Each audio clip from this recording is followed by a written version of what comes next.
and black media. He makes sure that our stories are told.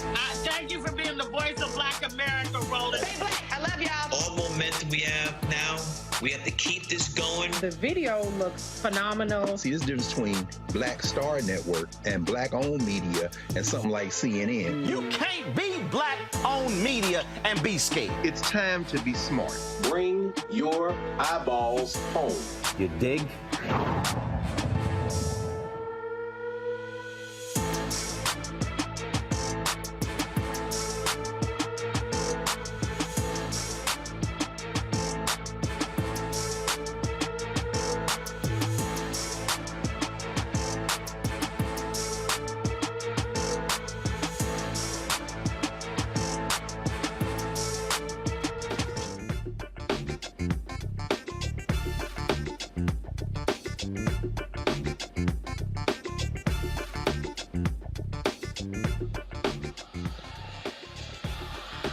Hey folks, today's Friday, October 20th, 2023. Coming up on Roland Martin Unfiltered, streaming live on the Black Star Network. We are here at New Birth Missionary Baptist Church in Lithonia, Georgia, where for McDonald's latest stop on the Gospel Inspiration Tour.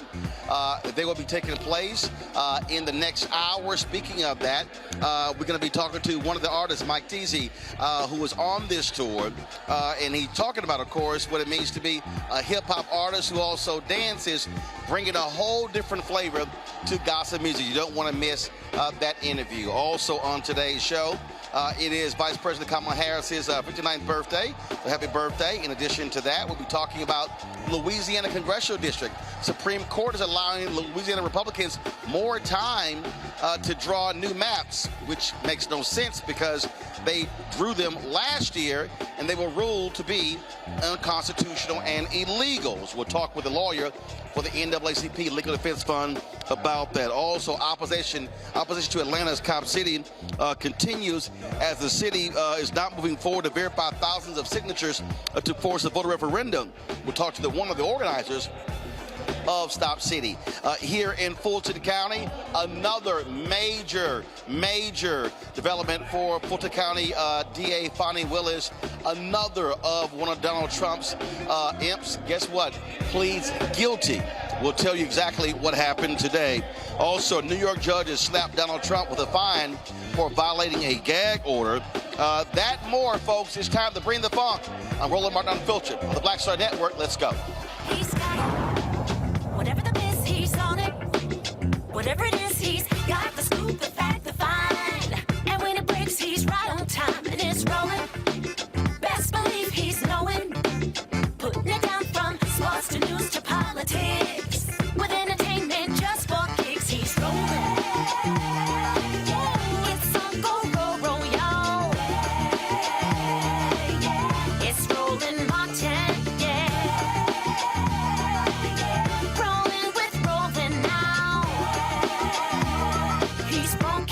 He's real, the best, you know he's Roland Martin now.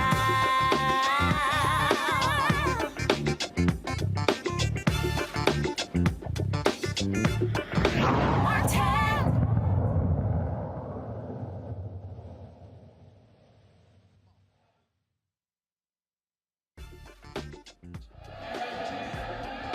Hey folks, Roland Martin here. We are live at New Birth Missionary Baptist Church. I'm going to step out of the way here. As you see, this is the sanctuary that's straight ahead, of course, and what's happening there. The McDonald's Inspiration Gospel Tour. This is the fourth stop. They first was Chicago, Detroit, were Philadelphia. Now they are here in Atlanta at New Birth Missionary Baptist Church. Folks are showing up. The concert is going to start in the next hour, so people are already showing up. And so these are all the artists who are performing, and so we are here looking forward to that. And also in the second half of the show, Mike Teasy is one of the artists performing. We're going to have my one-on-one interview with him, and so definitely want to look forward to that. All right, folks, let's talk about what's happening in politics today. In Louisiana, the Supreme Court is giving Republicans there more time to fix their illegal maps. Now, this is weird because the maps were declared illegal last year in 2022. early 2022, but the Supreme Court ruled that it was too late to change, to fix it in time for the midterm elections. Actually, that was wrong, but so be it.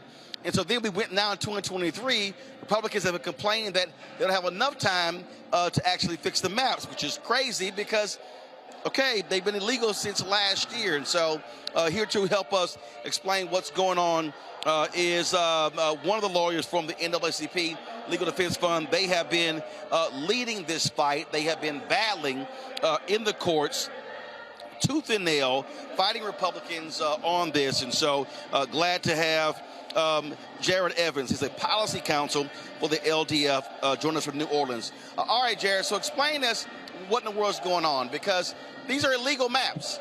They're flat out illegal. And so Supreme Court has been weighing in on this. And so Republicans now saying, oh, we need more time. How do you need more time when literally you've had more than a year and a half? They had a lot more time than that, Roland. So we were about to get a new map.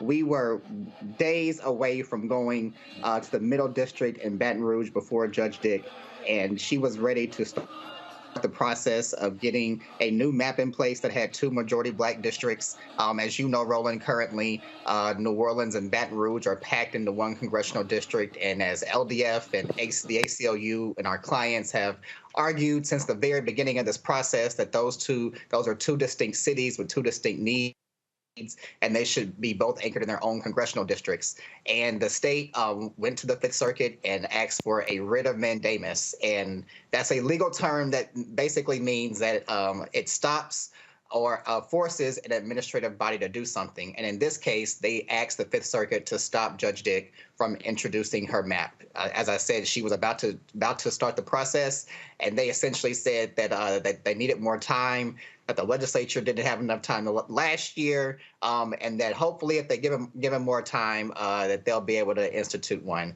But look, Roland, we know what this is. They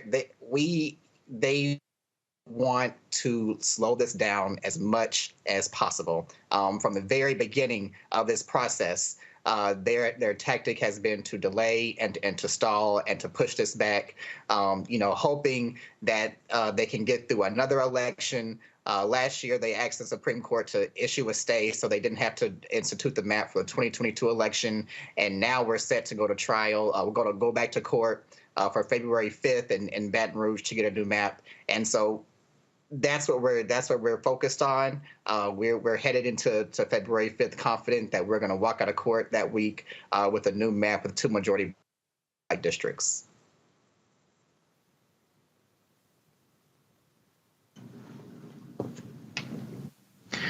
All right, Jared, this is Michael Imhotep. So I know we talked about this a few weeks ago on Roland Martin Unfiltered. I saw the story from NBCnews.com yesterday. And if I remember correctly, the ruling from the U.S. Supreme Court was unanimous. And one of the questions I had was, the U.S. Supreme Court ruled that they overruled U.S. District Judge Shelley Dick, and they said that she was moving too fast and must give the state of Louisiana more time to consider a new map. Can you explain what is possibly the harm in moving too fast, if that can be proven in court? Moving too fast to create this new congressional district? What could be the harm? What could be the backlash or something like that? Well, from our perspective, there is no harm and there is no backlash. It's already been too late. We've already gone through one congressional election cycle with the illegal, unfair map that Judge Dick herself, in an 86-page opinion last year, has said was unfair. But Judge Dick, in her wisdom, listened to the court, and she's given the legislature more time. They now have until February 5th to pass a map. And look, this past weekend, a new governor was elected. There'd be a new legislature in January, but we certainly don't have to wait until then.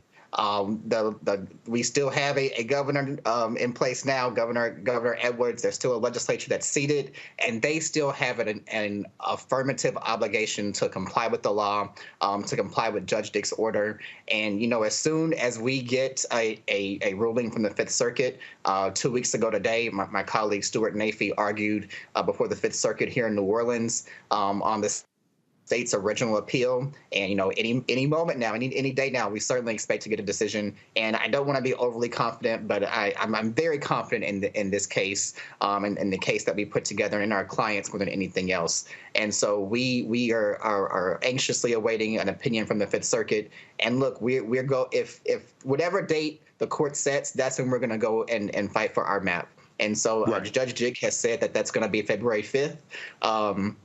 That is several weeks after the new governor and the new legislature is installed and sworn in. So whether it be later this year that they decide to go in and pass the map, or whether they want to wait for the new governor to get installed, it doesn't matter to us. Our goal is to have a map in place with 2 majority black districts as quickly as possible, so that there's time for the appeals to be played out and the rest of the legal process to exhaust itself, so that we are in a good place for the 2024 elections.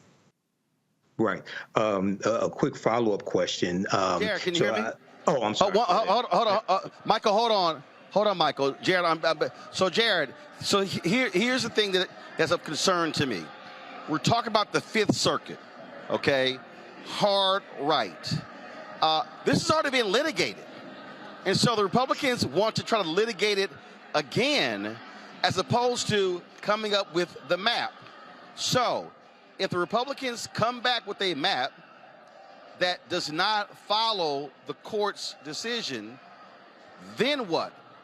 Because they're trying to restart the clock, and what they want is another trial, and then, too late, primaries are coming up. But here's the difference. Louisiana, their primaries are later in the year, correct? That's correct, Roland. You're 100% correct there. Here's the thing, Roland. Their whole tactic is to delay this to the 2024 election. The court can see right through that. Judge Dick has set trial for has set the hearing for February 5th. She's already struck down their map. She's already given us a very strong 86-page opinion, and she carefully walked through every single element and issue that we have to prove to show that the map that the state passed violated Section 2 of the Voting Rights Act. First, you have to show that the minority population is geographically compact and large enough to constitute a majority in a single-member district. We did that. We've submitted 8 different maps to the legislature to show that that a map can be drawn with 2 majority black districts. Second, you have to show that there's racially polarized voting. State and federal courts have ruled that racially polarized voting pervades Louisiana's elections, both locally and statewide. And third, you have to show that without a district that allows the minorities an opportunity to elect a candidate of their choice, their candidate will be soundly defeated. And we've shown that over and over and over. There have been black candidates, black choice candidates, who have ran in pretty much every single congressional district in Louisiana outside of District 2 and have been defeated. So we've proven our case, Roland. We've proven it. The district court has ruled that we've proven our case. The Fifth Circuit last year ruled in our favor and allowed our case to go forward. So, right now we're just in a process where the state is playing out every kind of delay tactic and stall tactic they can. But we certainly go into court in February very confident in the record we built, thanks to the Legislative Black Caucus, thanks to the Power Coalition and our amazing clients with the NAACP. And, we're going to walk out of court February 5th with the map in place with 2 majority black districts. All right, then. Jared Evans with LDF, we certainly appreciate it. Keep up the good work. Thanks a lot. No problem. Thanks for having me, Roland. All right, folks, we're going to come back. We're going to talk to my panel about this. Again, folks, this is an assault. Let me be very clear. Everybody who's watching and listening, this is a direct assault by Republicans on black power. That's what's going on here in Louisiana. You're watching Roland Martin Unfiltered, broadcasting live from New Birth Missionary Baptist Church, Lithonia, Georgia. We'll be back on the Black Star Network. Hatred on the streets, a horrific scene, a white nationalist rally that descended into deadly violence. White people are losing their damn minds. As an angry pro-Trump mob storms the U.S. Capitol, we're about to see the rise of what I call white minority resistance. We have seen white folks in this country who simply cannot tolerate black folks voting. I think what we're seeing is the inevitable result of violent denial. This is part of American history. Every time that people of color have made progress, whether real or symbolic, there has been what Carol Anderson at Emory University calls white rage as a backlash. This is the rise of the Proud Boys and the Boogaloo Boys. America, there's going to be more of this. Here's all the Proud Boys, guys. This country is getting increasingly racist in its behaviors and its attitudes because of the fear of white people. The fear that they're taking our jobs, they're taking our resources, they're taking our women. This is white fear.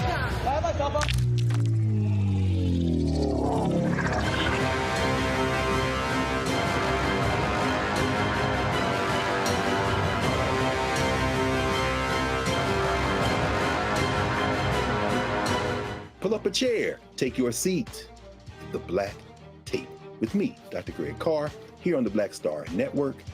Every week, we'll take a deeper dive into the world we're living in. Join the conversation only on the Black Star Network. I'm Deborah Owens, America's Wealth Coach and host of Get Wealthy. Let me hit you with a few numbers. African Americans spend 9 times the amount on ethnic beauty products and yet only own 1% of the beauty supply stores. It's an $18 billion industry. On the next Get Wealthy, you're gonna learn and hear from a woman who's turning this obstacle into an opportunity. We literally take you from A to Z on all of the things step by step you need to have in place to open and run a very successful beauty supply store. That's right here with me, Deborah Owens, host of Get Wealthy, only on Black Star Network. Hey, what's up? It's Sammy Roman. Hey, it's John Murray, the executive producer of the new Sherry Shepherd Talk Show. It's me, Sherry Shepherd, and you know what you're watching, Roland Martin Unfiltered.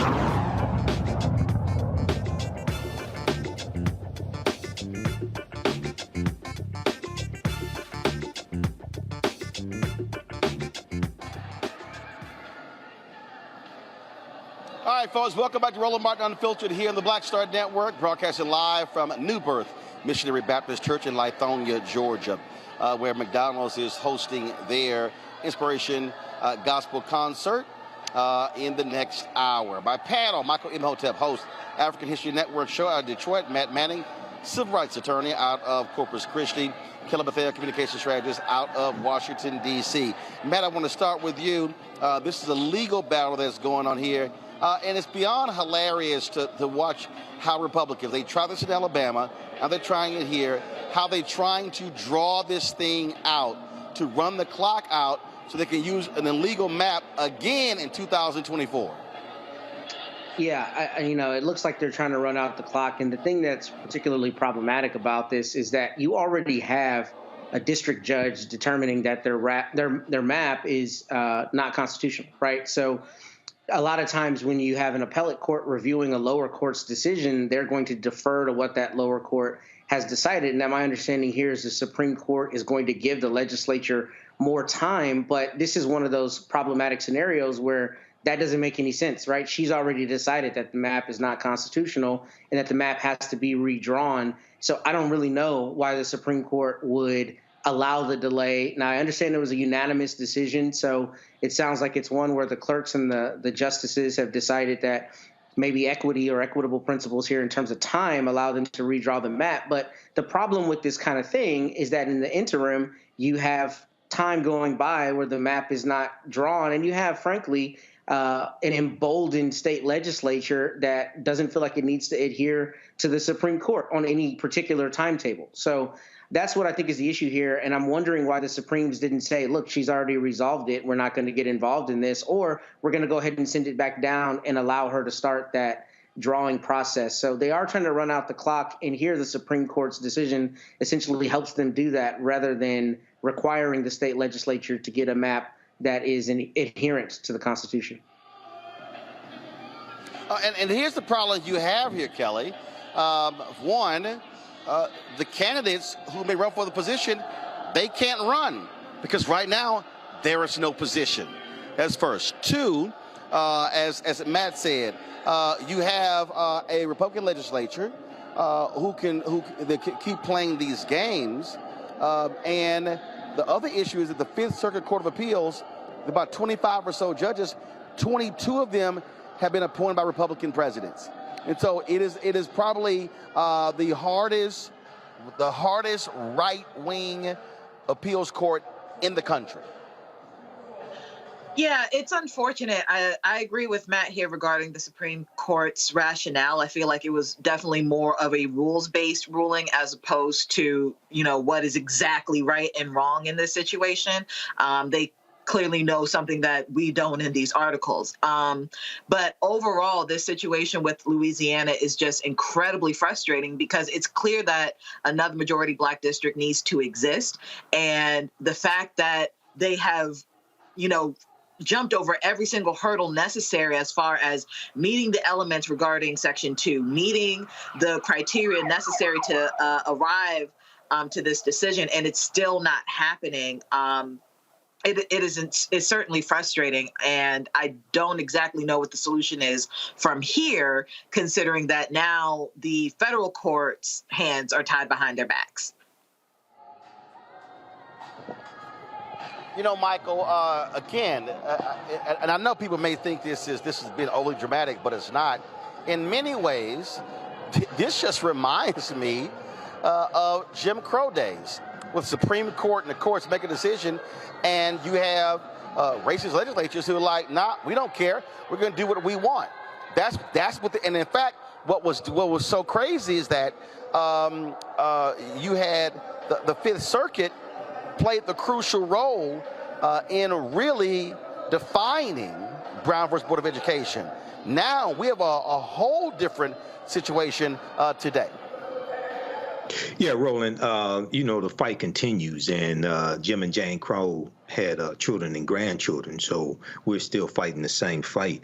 If I had a chance to ask a follow-up question to Attorney Evans, my follow-up question would have dealt with the fact that we know that Judge Ketanji Brown Jackson, in her opinion, she wrote that the drawing of the new map, the U.S. Supreme Court's ruling merely delayed the process, and it should be completed in time for the 2024 election. But she also believed that Judge Shelley Dick can resume the work on new maps while the appeal is pending. So, and the question I had was, is the judge going to resume the work on the new maps? Do we have any information on that while the appeal is pending? While the appeal is pending?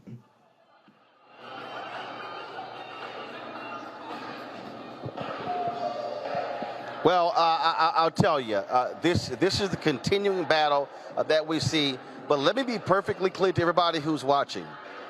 We can fight for these positions, but we also have to then turn out and actually use our power by voting. Hold tight 1 second. When we come back, I'm going to talk about the Stop Cop City initiative happening here in Atlanta. It is heating up. And we'll tell you what the latest is. You're watching Roland Martin Unfiltered right here on the Black Star Network, broadcasting from Atlanta, Georgia. Back in a moment.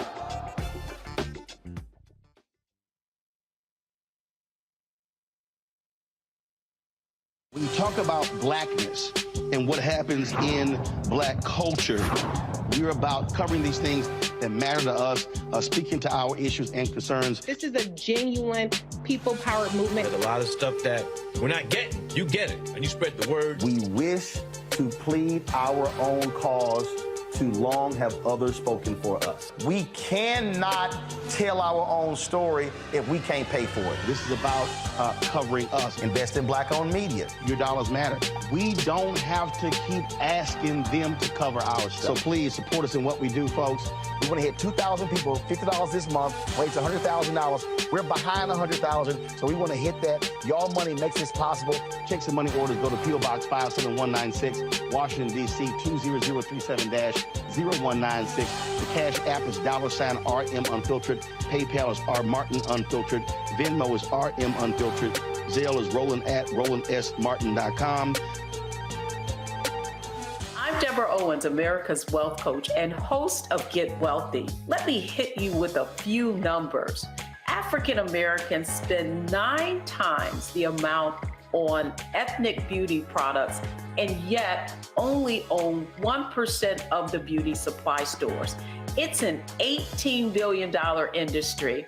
On the next Get Wealthy, you're going to learn and hear from a woman who's turning this obstacle into an opportunity. We literally take you from A to Z on all of the things step by step you need to have in place to open and run a very successful beauty supply store. That's right here with me, Deborah Owens, host of Get Wealthy, only on Black Star Network. Hey, what's up? Geek Tony in the place to be. Got Kicked Out Your Mama's University, creator and executive producer of Fat Tuesdays, an air hip-hop comedy. But right now, I'm rolling with Roland Martin, unfiltered, uncut, unplugged, and undamn believable. You hear me?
Network. We are live here at Birth Missionary Baptist Church for the McDonald's Inspiration Celebration and Gospel Tour.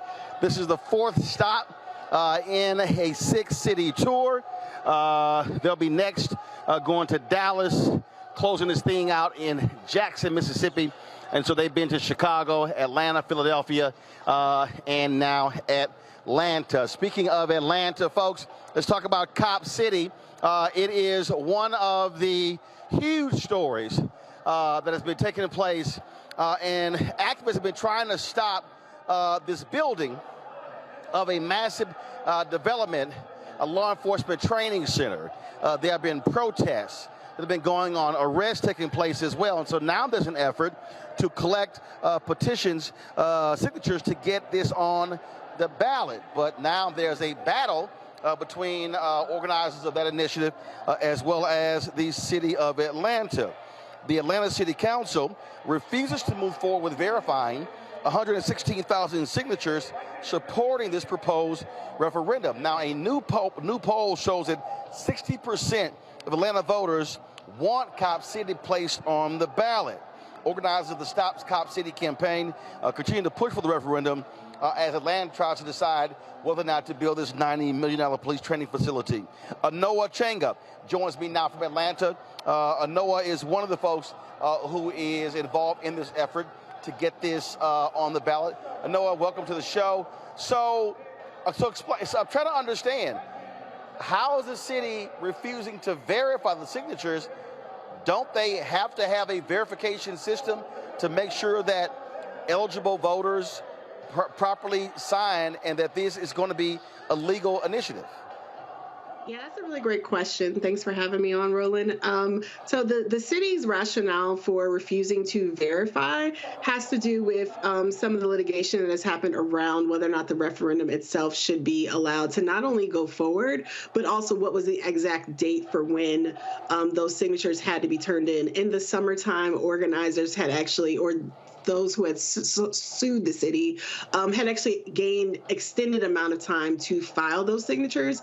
The city appealed to the 11th Circuit. We're just talking in your first segment about federal courts intervening. So they've actually been appealing to the 11th Circuit to not just get the time rolled back on when organizers had the time to collect signatures, but even to say that the referendum itself is just not even valid. There was a grant of additional time from the district court here in Georgia, but the 11th Circuit stayed that original order. So the city is saying that basically because of that stay, the additional time that was given to collect signatures is invalid, and therefore they're not required to actually count these signatures until the 11th Circuit says otherwise.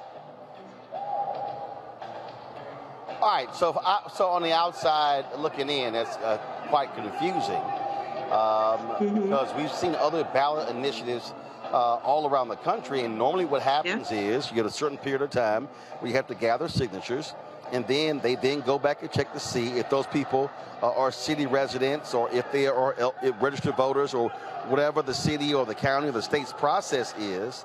And so do you believe that this is an effort? And first of all, you know, what is y'all's goal? When do you want this to be on the ballot? Well, we have municipal elections happening here in Georgia and various places in the next few weeks in November. So ideally, folks would have liked to have had it on the ballot in November. It would have been, you know, a good boon for turnout. We have some, I believe, a few school board races here in Atlanta and a couple other municipal races.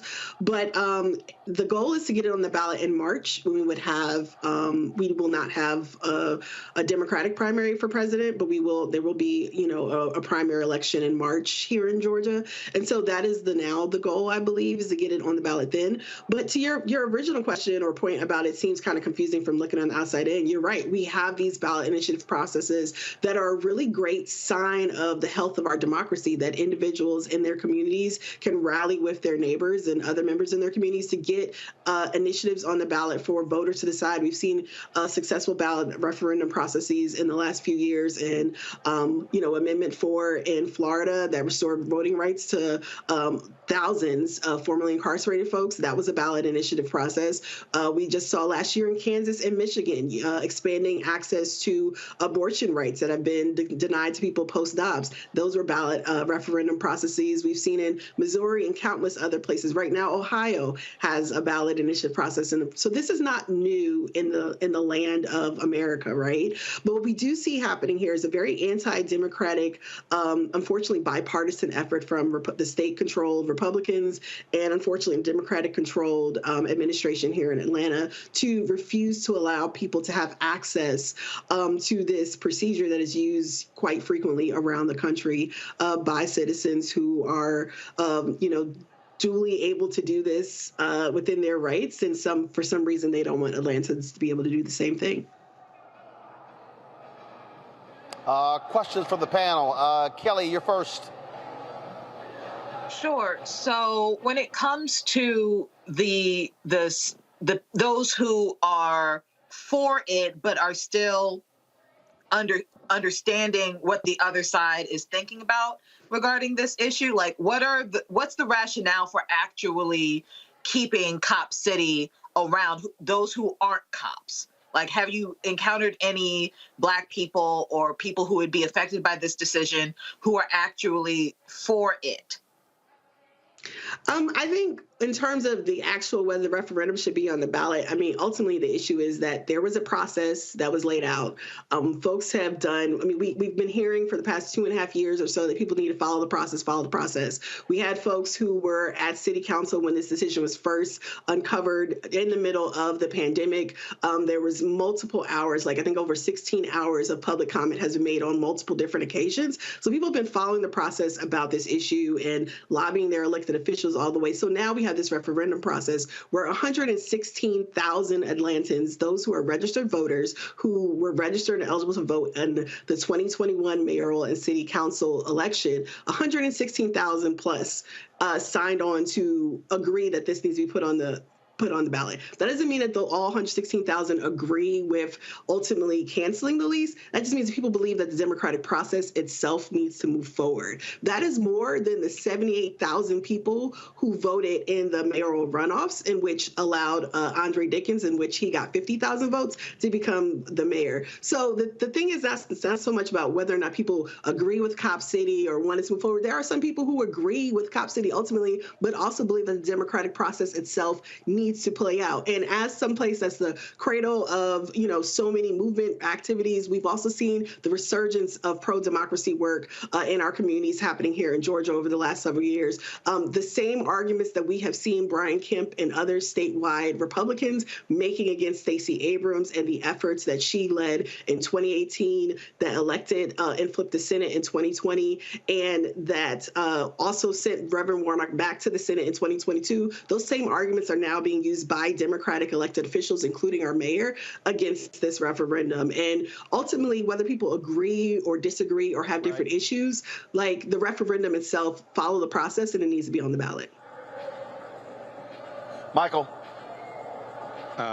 So I had a quick question here. I know Mayor Andre Dickens is for what has been dubbed Cop City, this training center. If you could just state briefly, what are some of the reasons why the mayor is for it? And I know there's a lot of opposition to it. What are some of the reasons why others are against this training facility being built and $90 million being spent for it?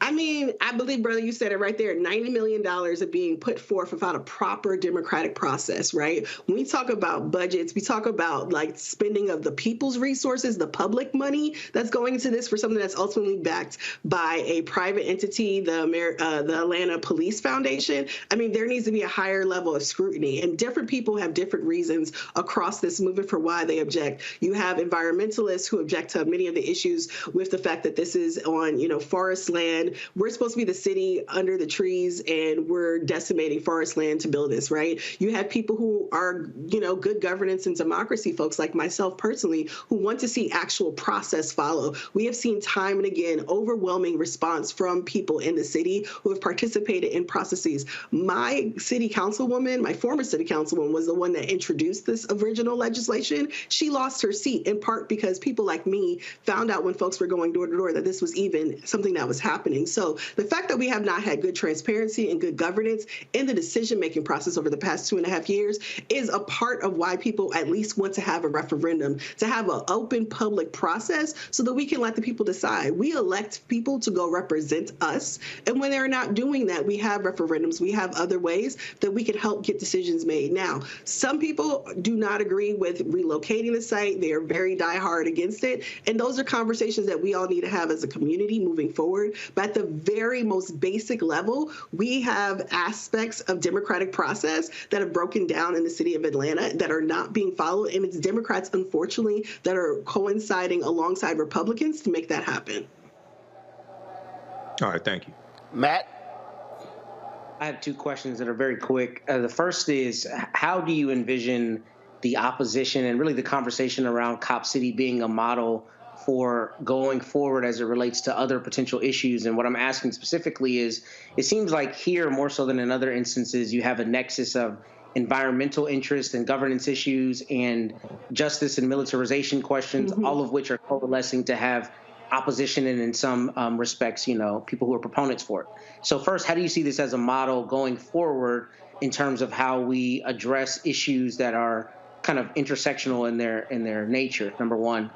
And then number two, as it relates to the Black people who live around there, has there been conversation of like a Title VI complaint or something related to disparate impact? It's my understanding that there's supposed to potentially be an effect, a warming effect for a predominantly Black community around Cop City. Has that been discussed? That is amazing. Your second question, as a member of the community that lives around the proposed site, no, I don't know that that is actually something that's happening. I don't think we've even had community-wide conversations for those of us in the city of Atlanta. But also to that question, there is an entire population that lives in DeKalb County, an unincorporated area, that have no say in this process at all. And so that is actually something that's a really interesting proposition that you raise.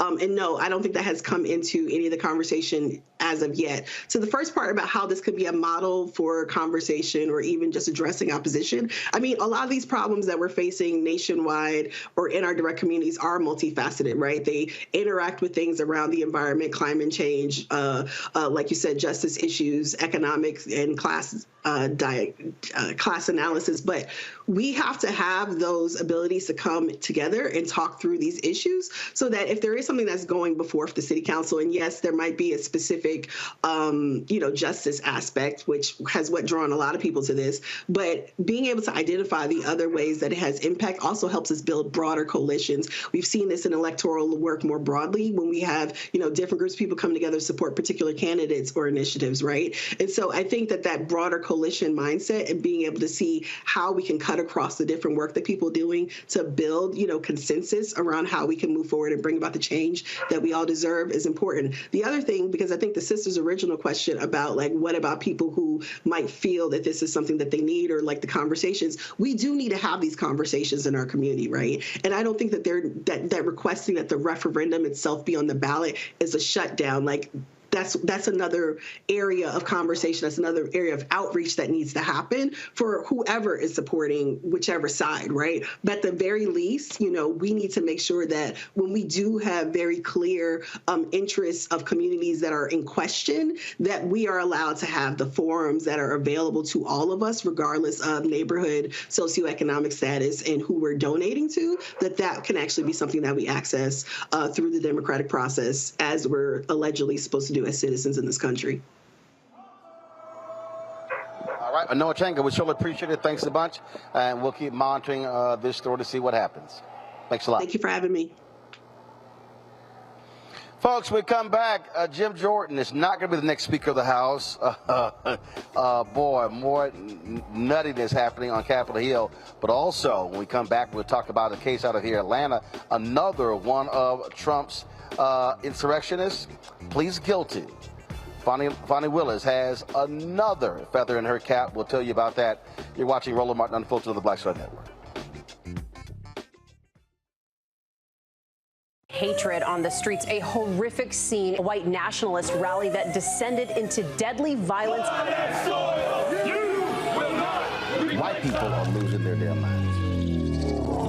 As an angry pro-Trump mob storms the U.S. Capitol, we've seen shooting. We're about to see the rise of what I call white minority resistance. We have seen white folks in this country who simply cannot tolerate black folks voting. I think what we're seeing is the inevitable result of violent denial. This is part of American history. Every time that people of color have made progress, whether real or symbolic, there has been what Carol Anderson at Emory University calls white rage as a backlash. This is the rise of the Proud Boys and the Boogaloo Boys. America, there's going to be more of this. Here's all the Proud Boys, guys. This country is getting increasingly racist in its behaviors and its attitudes because of the fear of white people. The fear that they're taking our jobs, they're taking our resources, they're taking our women. This is white fear.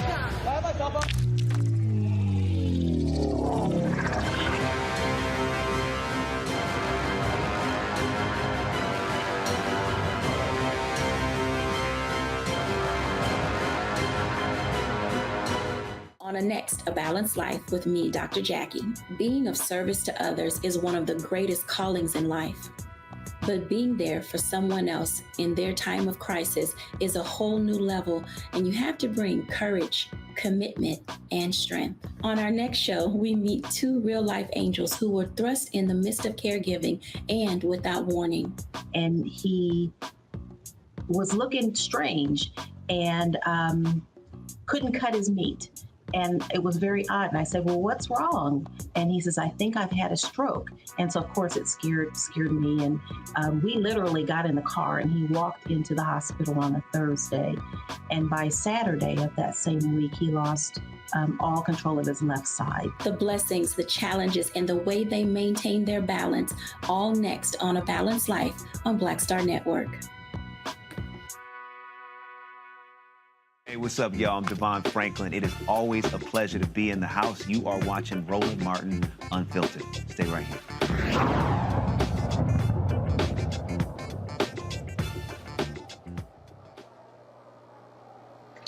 So a couple of the people with Donald Trump who were indicted by Fulton County DA Fani Willis, they wanted an expedited trial. Kenneth Chesborough and Sidney Powell. They were like, hey, we want to go to trial. Fani Willis said, not a problem. We're good.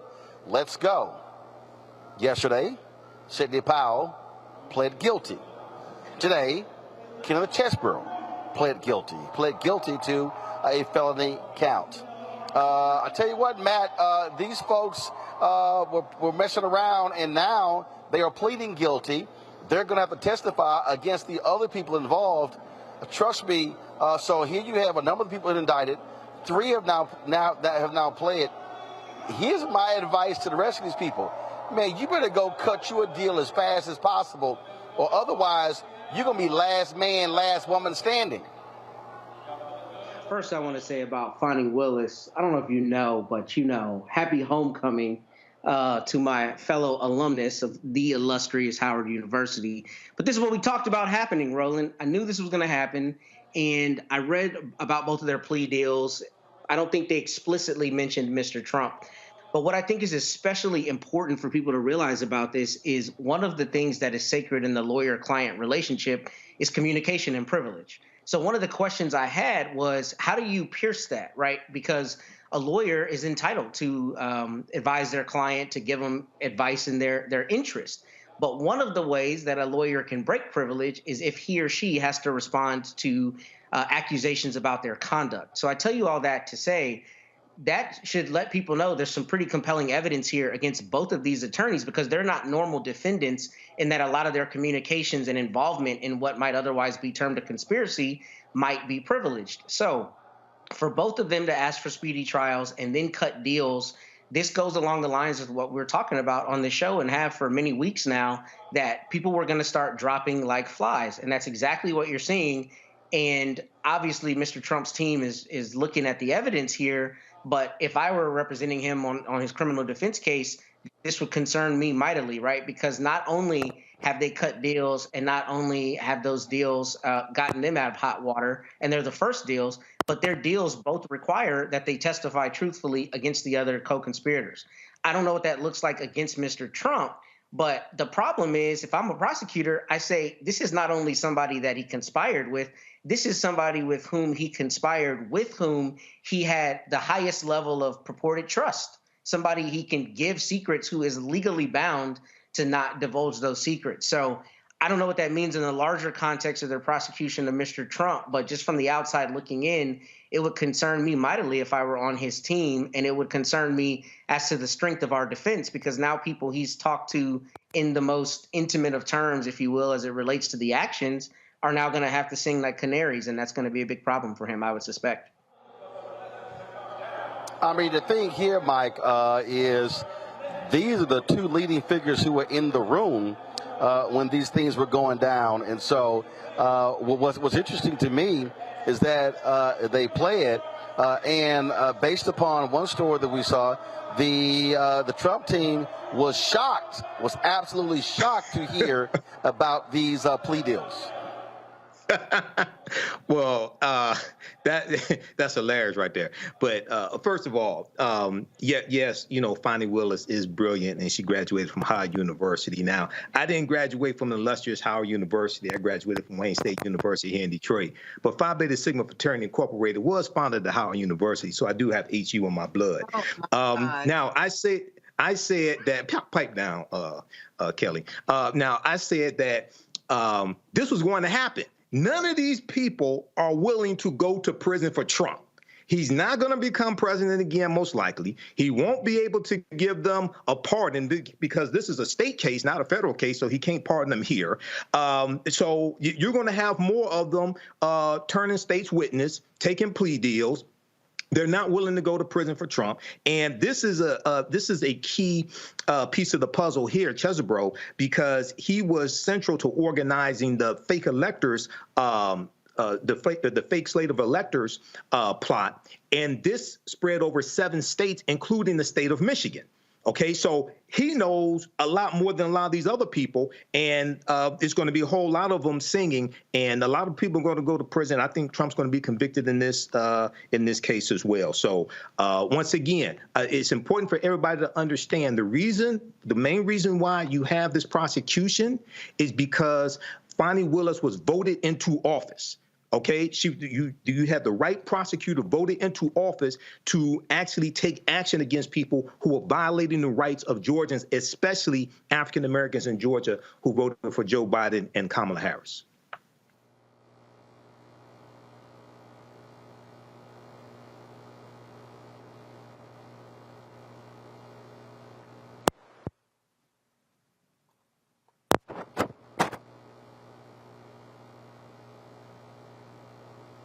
I can't hear Roland.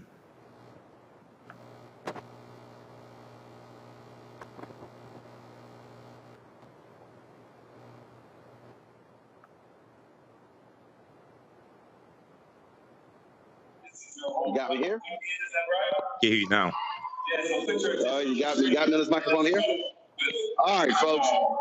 So the thing here, Kelly, a lot of these legal analysts and experts were saying, Fonnie Willis, what is she doing? She's being too aggressive. She's not ready for trial in October. Looks like she was right. That's absolutely right. And if you are a good prosecutor and you have a fabulous team, of course you're going to be ready for trial, because let's think about it. She had 2 years worth of stuff to build on. And if she started from the time it happened, it's been 2 years. So in my head, that seems like ample amount of time to get ready for a case. So it's not like, oh, the charges were filed and all of a sudden we got to scramble to get a case done. No, that's bad lawyering, frankly. And I think it's the hubris of Trump's team and Trump's cronies team thinking that they had absolutely nothing to worry about for these past 2 years, even though the writing was on the wall for it, such that they haven't prepped at all. So it really is on them that they're scrambling for these things. And that's probably why you got these deals on the table right now, because they're not ready for trial. And frankly, I feel like these people know that they did some dumb crap. So all's well that ends well in my book. I think this is fabulous. We're going to talk about Jim Jordan. Man, he just keeps taking L's. You're watching Roland Martin Unfiltered right here on the Black Star Network, broadcasting live from Birth Missionary Baptist Church in Atlanta, Georgia. Back in a moment. Next, A Balanced Life with me, Dr. Jackie. Being of service to others is one of the greatest callings in life. But being there for someone else in their time of crisis is a whole new level, and you have to bring courage, commitment, and strength. On our next show, we meet 2 real-life angels who were thrust in the midst of caregiving and without warning. And he was looking strange and couldn't cut his meat. And it was very odd. And I said, well, what's wrong? And he says, I think I've had a stroke. And so, of course, it scared me. And we literally got in the car and he walked into the hospital on a Thursday. And by Saturday of that same week, he lost all control of his left side. The blessings, the challenges, and the way they maintain their balance, all next on A Balanced Life on Black Star Network. I'm Deborah Owens, America's Wealth Coach and host of Get Wealthy. Let me hit you with a few numbers. African Americans spend 9 times the amount on ethnic beauty products and yet only own 1% of the beauty supply stores. It's an $18 billion industry. On the next Get Wealthy, you're going to learn and hear from a woman who's turning this obstacle into an opportunity. We literally take you from A to Z on all of the things step by step you need to have in place to open and run a very successful beauty supply store. That's right here with me, Deborah Owens, host of Get Wealthy, only on Black Star Network. Bruce Smith, creator and executive producer of The Proud Family, Louder and Prouder, and you're watching Roland Martin Unfiltered.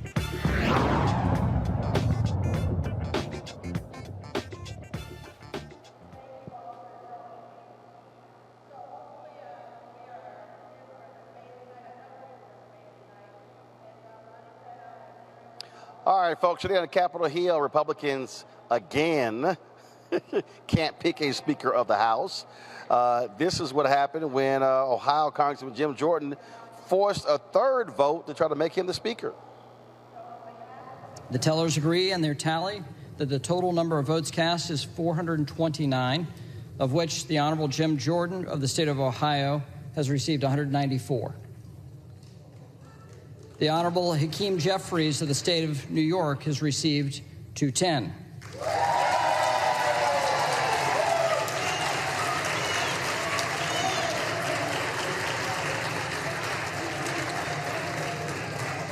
The Honorable Patrick McHenry of the state of North Carolina has received 6. All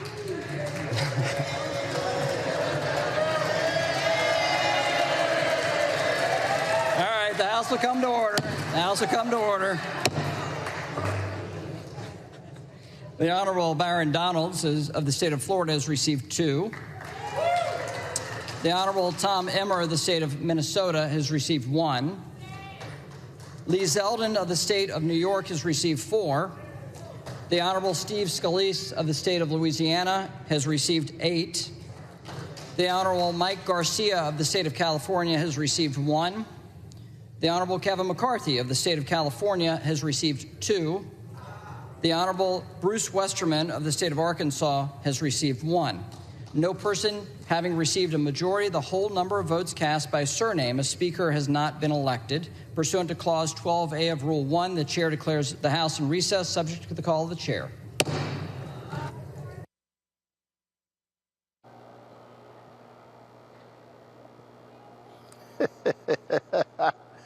These people literally do not know what they're doing. Now, here's what was crazy, y'all. Jim Jordan called a news conference for 8 o'clock this morning, all right? Now, last night, 20 of these Republicans told him to his face, say, bro, you're not going to be the Speaker. We are not voting for you. But he was like, okay, I'm still going to push it. And he kept telling everybody, I'm going to be the next Speaker. So each vote they've had, he's lost more votes. This, to me, Kelly, is just beyond hilarious. So let's see. They're rejecting a temporary deal with McHenry.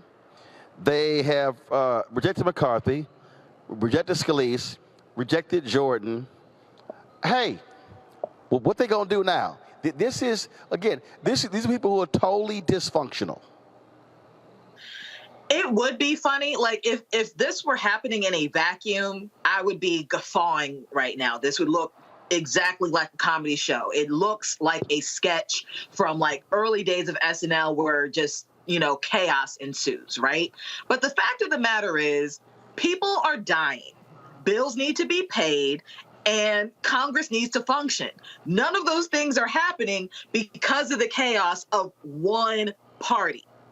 One party. And that is what's frustrating me. Like, yes, in a vacuum, this is funny. I have to admit that I howled laughing when McHenry angrily did the gavel like it was the hammer of Thor the first time. Like, that was funny to me. But it's getting even more ridiculous than it was that day because people are putting themselves over the people that they represent. And that is just frustrating. It is unfortunately expected now of the Republican Party, but it is still frustrating nonetheless. And like I said, there's a war in Israel right now that apparently we got to fund. There's a war in Ukraine that we got to fund. Guess who holds those purse strings? House of Congress, like House of Representatives, hold those purse strings and nothing can be done. Oh, by the way, we still have a government shutdown that could be happening within the month because all of this stuff is happening and nobody's getting anything done. So yes, it's funny, but all of these things that I just listed out is still happening in the background, and it's still going to happen whether we have a speaker or not. And the chaos that is going to be compounded on top of the chaos that we already have, all this is going to do is affect the American people, and that's just sad. But this is what happens, Matt, when you got hardcore MAGA right-wingers trying to control this whole process. That's what you're seeing right here, point blank. And Democrats are just sitting here saying, please, by all means, be my guest and act a fool. Yeah, you're right, and I'm sorry to interrupt you, but I was chomping at the bit to answer. This is not only what you have when you have MAGA Republicans doing that. This is what you have when they think there is political capital to play these kinds of games. I mean, Kelly hit the nail on the head. We have serious issues that need to be resolved, and what we're seeing is the extension of the political theater that has become part and parcel, not only with MAGA Republicans, but with a lot of politicians in general.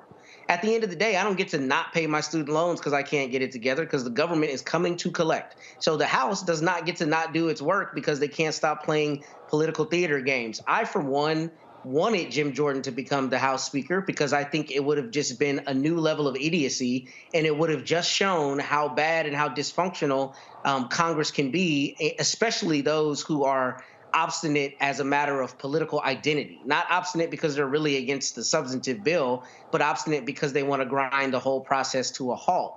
But the part of this that is frustrating is that as an American who's watching the prices go up at the grocery store and who has concerns for their children's education and all kinds of things that are funded by Congress, they're playing games in D.C. while the rest of us try to figure out how to live our lives, right? And a lot of that is incidental to what they do in terms of policy. So I mean, it's inherent. They're going to cast votes and you're going to have this process, but it's been hijacked by those MAGA Republicans and those seeking their own political will and to cement their political futures. And we hang in the balance of that. And I'm hoping that, you know, they get over themselves and get a speaker so they can get the work that is necessary to be done.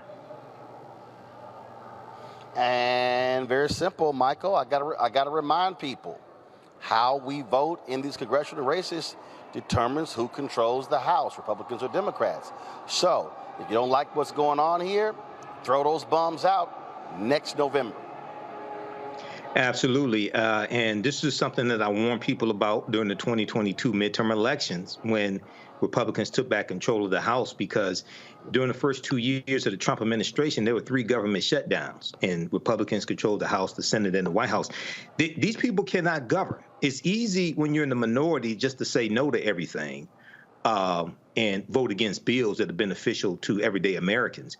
But when you actually have to govern, you have to be able to pass bills. Jim Jordan has not passed a single bill that he has sponsored in 16 years that he's been in the House of Representatives. He is a chaos agent. He was instrumental in organizing the coup to overthrow the government. So this is more nonsense. And when we look at Matt Gaetz now, you know, have a lot of Republicans who are mad at Matt Gaetz. And basically what Matt Gaetz did was he jumped out of an airplane and is reading the instructions on how to use the parachute on the way down. They didn't have a backup strategy on this. Okay. Kelly's correct. November 17th, the government can shut down. And it's really important for us to understand how to protect ourselves from crazy people like this. we have to vote them out of office. The difference between Hakeem Jeffries being Speaker of the House and Jim Jordan or Steve Scalise or any of these other Republicans, Kevin McCarthy, is 7,000 votes in a handful of House districts. They did a recount. Lauren Boebert only won by 546 votes in Colorado. Okay, so it's like, this is doable.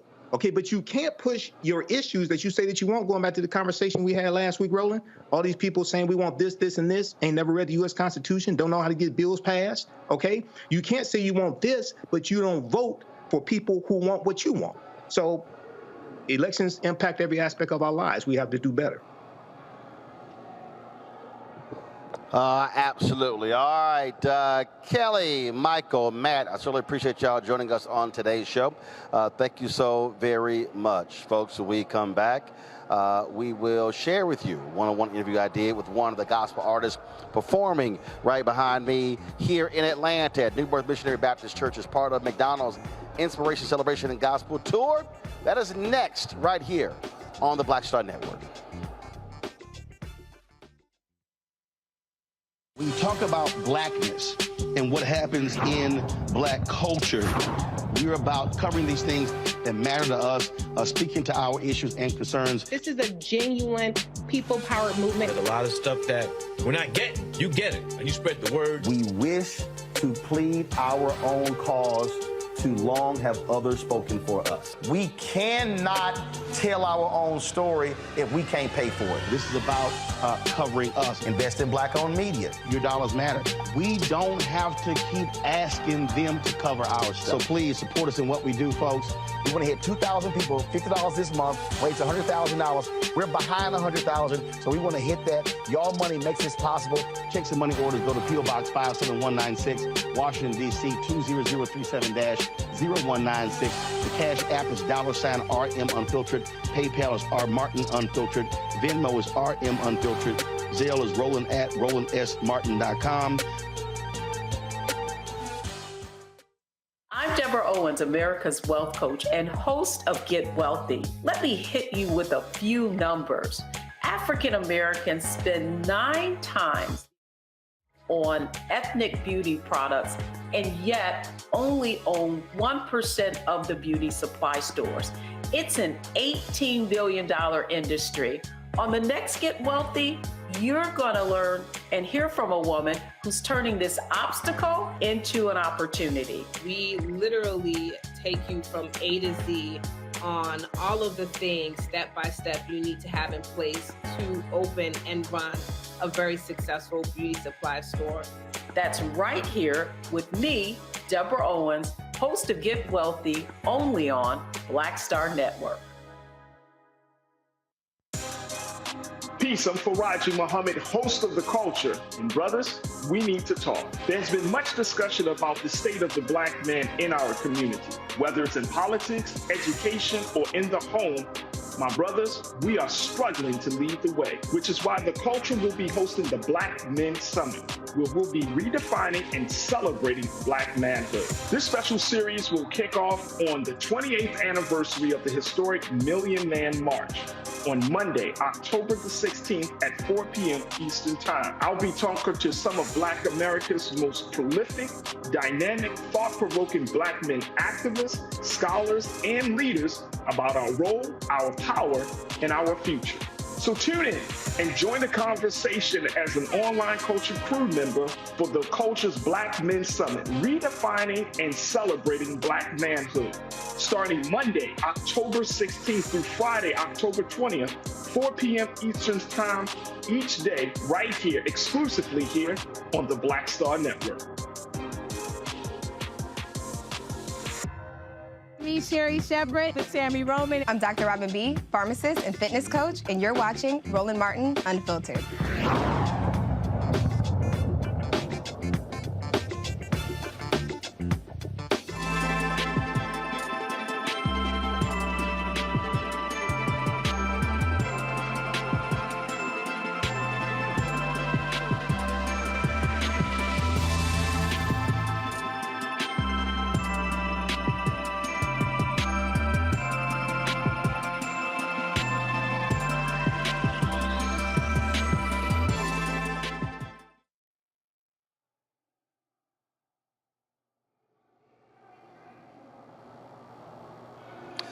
All right, folks, welcome back to the Black Star Network. We are live here at New Birth Missionary Baptist Church in Lithonia, Georgia, where McDonald's is holding their fourth stop on their Inspiration Celebration Gospel Tour. And so as we are watching this, Tim Bowman Jr. is on stage right now.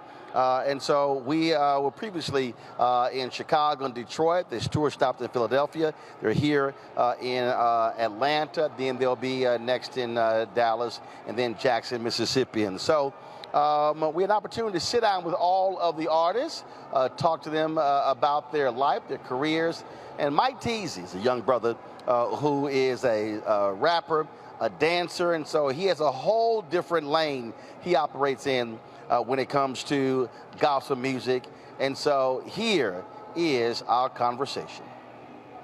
Doing good, man. How you been? All good. You're on Yes, this sir. McDonald's tour. Yes, sir. Tell me about the opportunity to mix it up with this group of varied artists. Listen, man, this is like a group of my favorite artists, which is crazy. So to be on the same show along with them, it's just, it speaks volumes to what God is doing right now in this season for my life, for my music ministry. So I'm just excited. It's gonna be dope. When did you make the switch, if you will, or decide, you know what, this is what I want to do. Yeah. This is where I want to go. So I was in college and I got a call that one of my friends, we were the co-captains of the basketball team, and I got a call that he was shot and killed. Wow. And he's Where the was one that that? gave me the name. I'm actually in Winston-Salem, North Carolina. Got it. So that's where I graduated high school. But I was in college in Charlotte. And so I got the call and I was like, you know what, tomorrow isn't promised. You know? And at the time I was still dancing. Like, I have a huge background in dance. Right. Like, that's where my main focus was. But I always had a passion for music. And out of that, it kind of just birthed what I'm doing now, as far as like rapping and singing and dancing and bringing it all together for the kingdom. But So you get this call. yeah. And look, I mean, the reality is, like a lot of young folks, Yeah. you think you live forever. Right.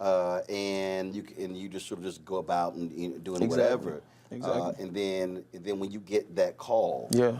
then that's when you Yeah, go, home. Yeah. wait a minute, I gotta make a decision Yeah. and commit to something. Exactly. So that's exactly what I did. So matter of fact, it was around New Year's. It was a New Year's Eve service, and where I decided to rededicate my life to God. And so, I walked up after the sermons went forth, and they started praying for people. And I was like, you know what, let me just go ahead and rededicate my life to God right now. Like, get it right now and just stick to it. But how do you deal with the folks who say that what you do and what you bring to gospel, that ain't gospel? Because Right. again, I get that. there you go. You see, like, you hear it. Yeah. I get that a lot. And so for me, it's been a lot of either blocking, deleting, stuff like that, because we're in a social media age. So you get a lot of, different people, different audiences, different backgrounds. A lot of people think it's taboo to do Christian hip hop still to this day. People have been doing it for years. You know what I'm saying? So I've had deacons in our church that was trying to rap and stuff like that. It wasn't all that good. But they did it. They thought that was a way to reach the youth. And now I'm doing the same thing. It's just like, it's like a pass down type thing. So every year, every generation, every new person that's coming up is going to be doing the same thing as far as spreading the gospel to different people in a new way. So. Well, I mean, the reality is, if you study the history of music, yeah, especially the history of gospel, yeah, what is now considered traditional, yeah, was radical. Exactly. I mean, here we are in Chicago. Yeah. It wasn't like folks were going, oh, this new Thomas Dorsey sound is off the chain. Yeah. No, it was like, what is he doing? Yeah. And then as you just keep going, when the Hawkins family did, Oh Happy Day. Yeah. What is wrong? And you listen to Oh Happy Day now, you're going, why were they tripping? Exactly. This seems normal. Exactly. And so, to me, that's always the crazy thing, as opposed to, okay, how do you use music to reach folks, to touch folks? Because you have to go beyond the borders of the church. Exactly. That's facts, beyond the four walls. Yeah. And that's where we at now.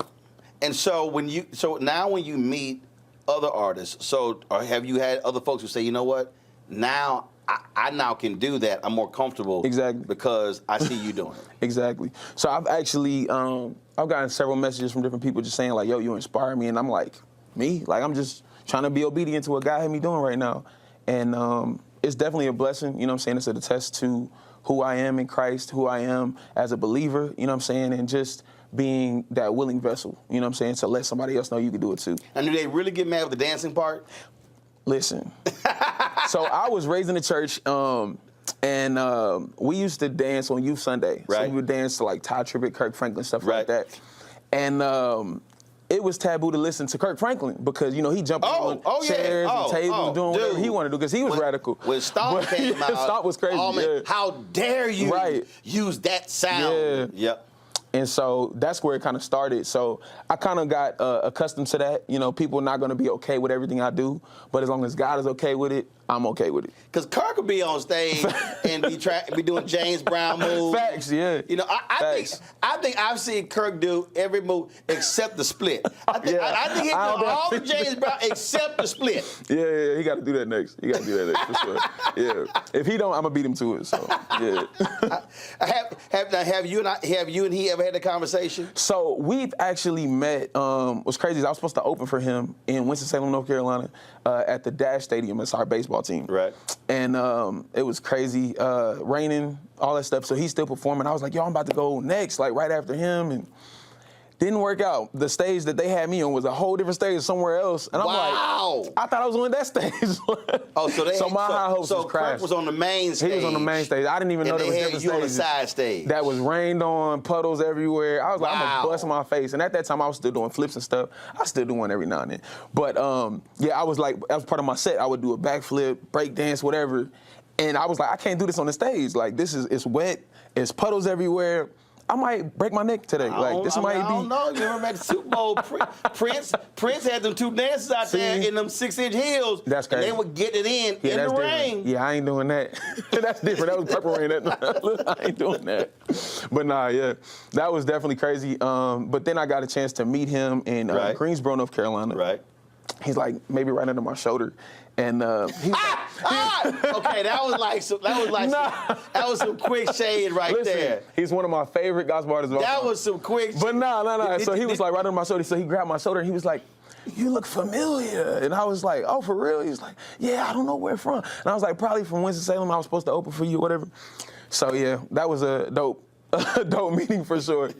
Just to talk to him and take a picture with him. Just a little bit of time that we had. So that was dope. Gotcha. So but I mean, so you haven't had opportunity not to dance or open for him, not yet. Really? I say yet because it's probably what you say. So gotcha. Yeah. So you ain't had your people hit him?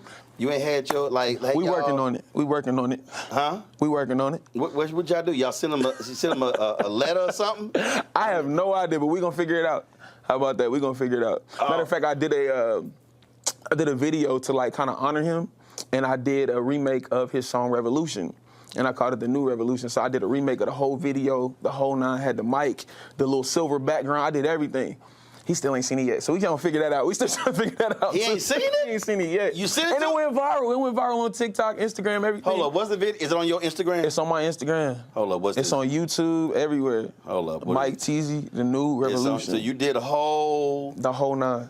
Oh Lord. The white jacket, the bubble coat with the with the goggles on the forehead. Where's this video? Where's everything? Where'd you do that video? It's far. It's a long time ago. Where'd you do that video? Maybe a couple years ago. Man, all that and he ain't. Come on, He ain't seen it yet. Todd Tribbett, I sent it to him. He saw it. He was like, man, this is fire, but he ain't sent it to me. That's cold. But it's gonna happen. It's gonna happen. That's cold. I don't understand. I don't understand what your people doing, what they not doing. Yeah. What's going on? It's gonna happen. So you did the whole nine, and I did backflip in the video. As if you were making a whole new video or something. Exactly. Had the dancers in there, everything. I think that's cold blooded. I think that's cold blooded.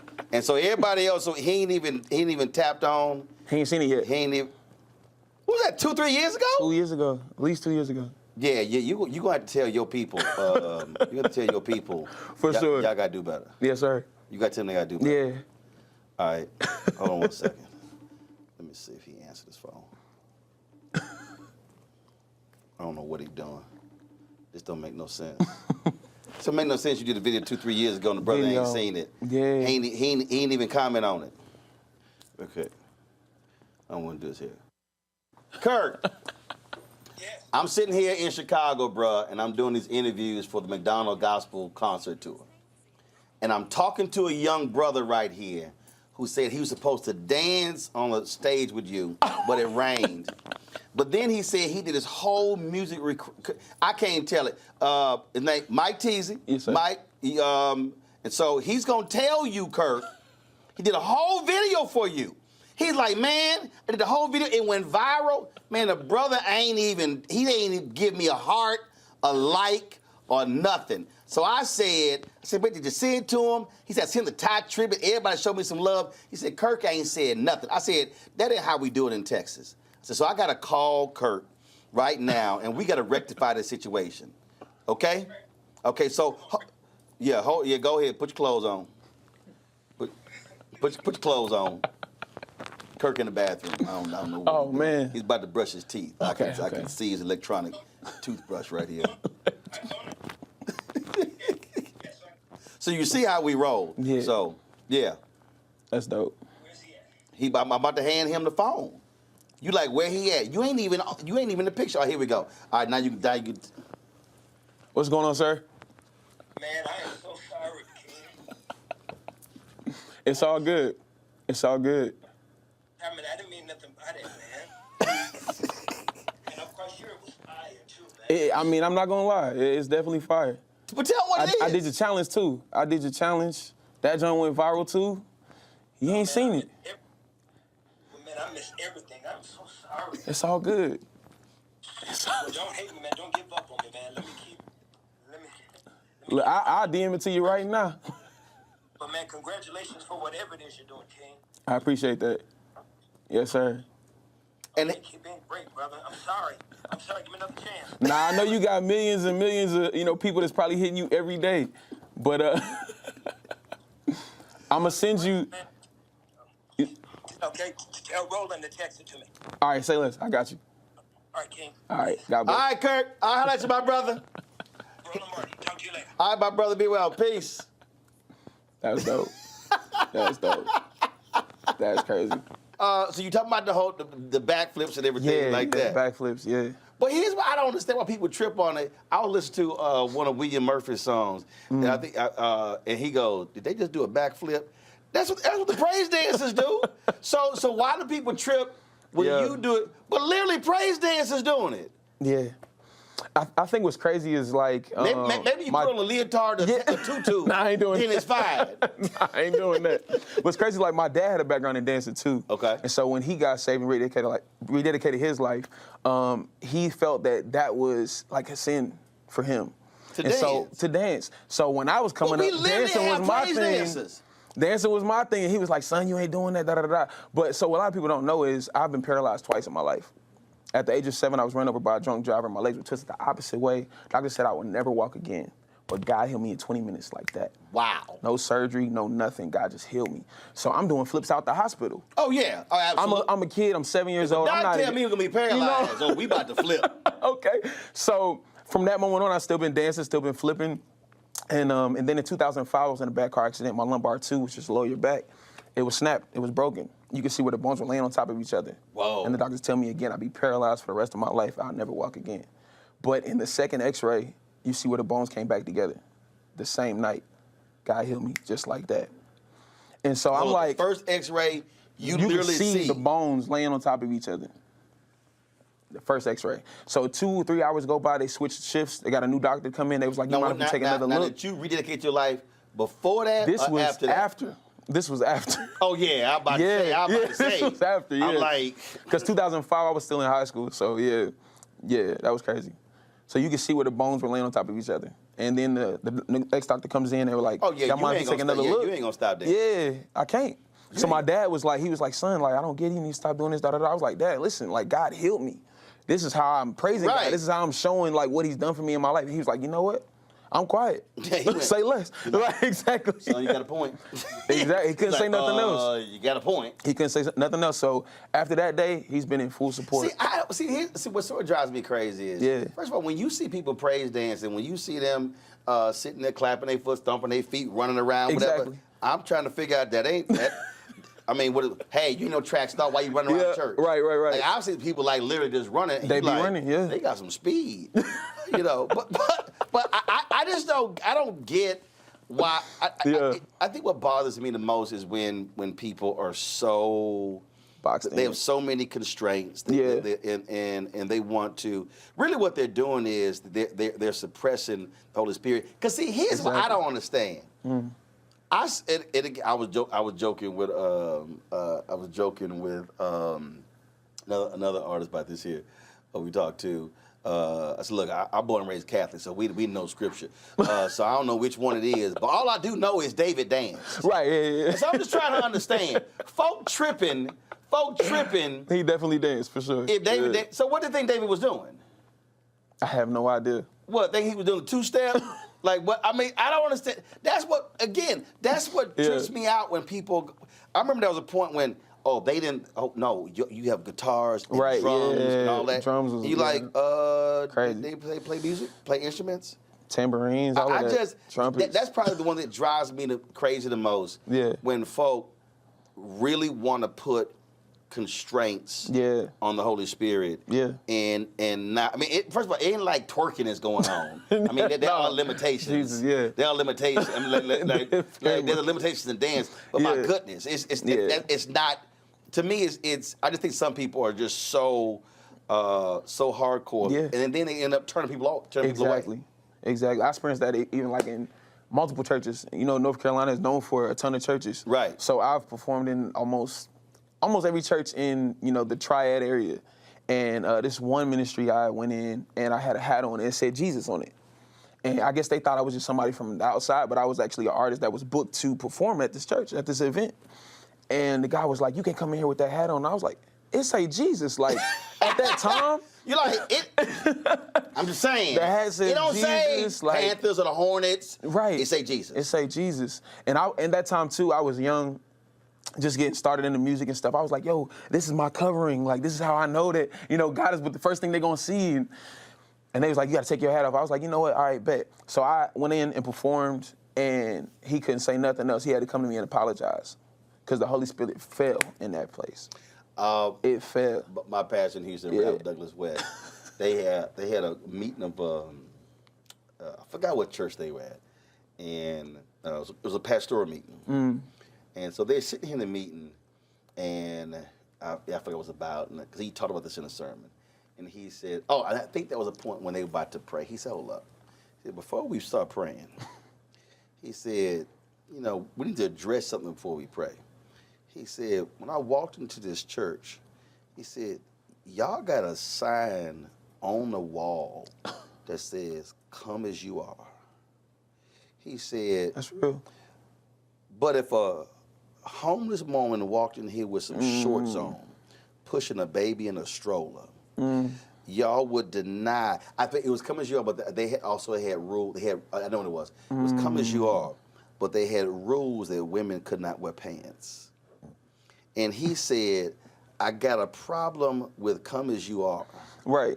And your rules on what women can wear. That's crazy. And all the pastors kind of like, and he's like, so he said, either you're going to take the sign down. Right.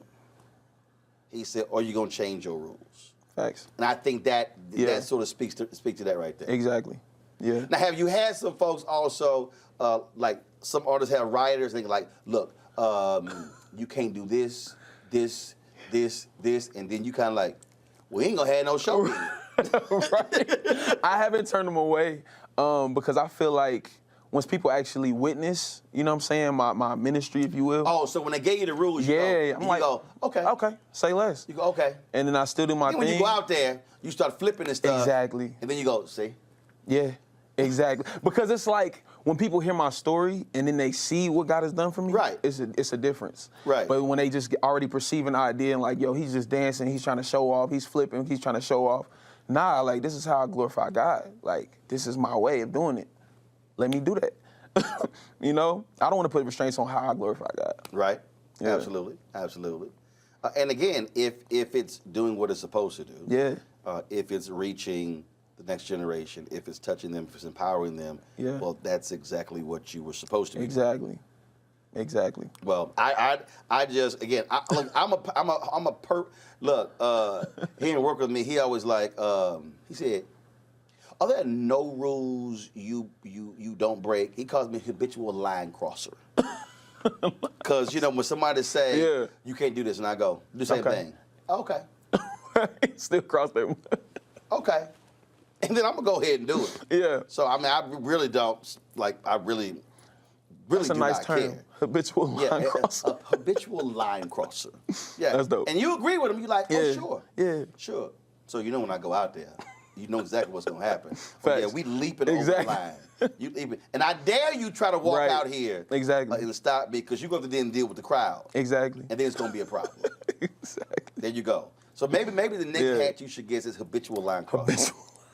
Say less. I'm going to get my designer to work on that. Habitual line crosser in the name of Jesus. That's what it should be. That's the next hat that you should get. In the name of Jesus. Yeah, in the name of Jesus. Because first of all, you know, when you throw Jesus on... Yeah, it's good. It's going to be hard for them to argue. That's facts. It's sort of like a bad preacher, okay, who is horrible at giving a sermon. And I know one right now. Oh, man. And all of his sermons bad. No. But he going to end every sermon, he going to go to the cross. Every one. Because if you go to the cross, it's a guaranteed shout. You can't go wrong with the cross. I don't care how bad the sermon is. Black people going to automatically going to give you a guaranteed shout. Yeah. The whole sermon is awful. Awful. That's crazy. I mean, I know one preacher, again, I ain't going to name him. So, look, my wife will tell you who's a damn minister. Like, when I'm doing sermon notes, and you ain't saying nothing, my sheet, it's going to have a date, the church, the name of the pastor, the title of the sermon, the scripture, it ain't nothing else. That you ain't said nothing for me to want to write down.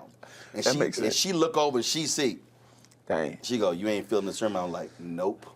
And then I sit there and I'm like, he gonna go to the cross. And sure enough, that's what he do. On Friday. That's crazy. But on Sunday morning, see, that's the only shout he gets in the whole sermon. That's crazy. That's what they gonna do. That's crazy. It's guaranteed. It's a guaranteed shout. That's real. It's a guaranteed shout. It's gonna always happen, and they give it to him, and you like. You got to be okay with it. Right. That's it. So that's as you hit them with. So last question for you. Yes, sir. What city for you really feels what you do? Like when you travel, like what place they like, yo, I don't care who, we got to go see him. Listen, to point out one city is tough because everyone shows love. But I was just in Houston. It was hot, over 100 degrees outside. Okay. So it was a festival. I'm born and raised there. 6 people. Wait a minute, you said 100 degrees. Like, okay, that's April. Listen, it was like 100 and at least 10. It felt like maybe 20. I don't know. No, it was hot. No, it was hot. It hit the highest. No, it tied the highest. It was 109.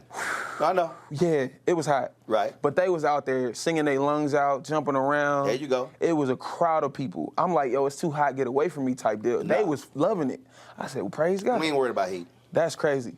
Wear your hat, put on sunscreen, drink some water. That's all I think they lost the water. They didn't drink the water because people was passing out. And see, there you go, right there. They were dehydrated. Yeah. Dehydrated. Yeah, but it was awesome though. It was dope. Okay. Yeah, all right, H-Town. Okay. All right.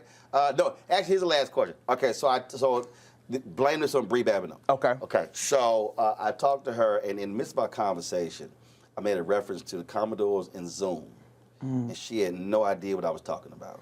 Okay. One, are you familiar with the Commodore song Zoom? I have to hear it, but I know the name. Okay, at least you know the name. I know the name, yeah. She didn't know the name. I said Lionel Richard. She thought I said Little Richard. I did. That's crazy. I'm going to need you to pull aside. Okay. Okay, then I threw a second name out. She had no idea, and then that's when I took a black card. And I told her right now it's in review status, and the committee is assessing whether you get it back. Okay. Okay, so I'm going to throw this name out. Okay. Jeffrey Osborne. I heard the name. Can't think of a song. You can't think of a song. Can't think of a song. But you heard the name. I heard the name. She didn't even know what LTD was. That was the group he was in. What did she say? Larry, Tom, and Dick? That was she called them in the group?